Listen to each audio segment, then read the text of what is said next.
তো দেখেন আপনাদেরকে একটা রুম দেখাবো। আসলে দেখেন এই রুমটা আসলে কত সুন্দর। আসলে প্রত্যেকটা রুমের এরকম ডিজাইন করলে আসলে সেরকম হবে। কিরকম বাতি, কালারিং বাতি চলতেছে, আর রুমটা আসলে অনেকই সুন্দর। আমার একটি বড় ভাইয়ের রুমটা দেখতে আসলাম। এই সোফা সেটগুলো আমার কাছে খুবই পছন্দ হয়েছে। ডাইনিং টেবিলের ডিজাইনগুলো আসলে অসাধারণ। আমার কাছে মনে হচ্ছে আমি কক্সবাজারের বিএপি রুমে আছি, কিন্তু আমি আসলে আছি ছোট মাধবদীতে আমার ভাইয়ের বাসায়। জিনিসটা আসলে অনেক সুন্দর, অনেক ভালো লাগলো।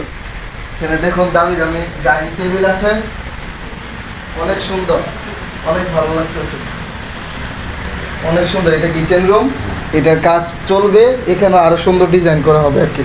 কিন্তু রুমটা স্পেশালি অনেক ভালো লেগেছে আমার কাছে। তো সবাই দোয়া করবেন আল্লাহর মতো আমি যেন এমন একটি রুম করতে পারি। সবাই ভালো থাকবেন। আসসালামু আলাইকুম।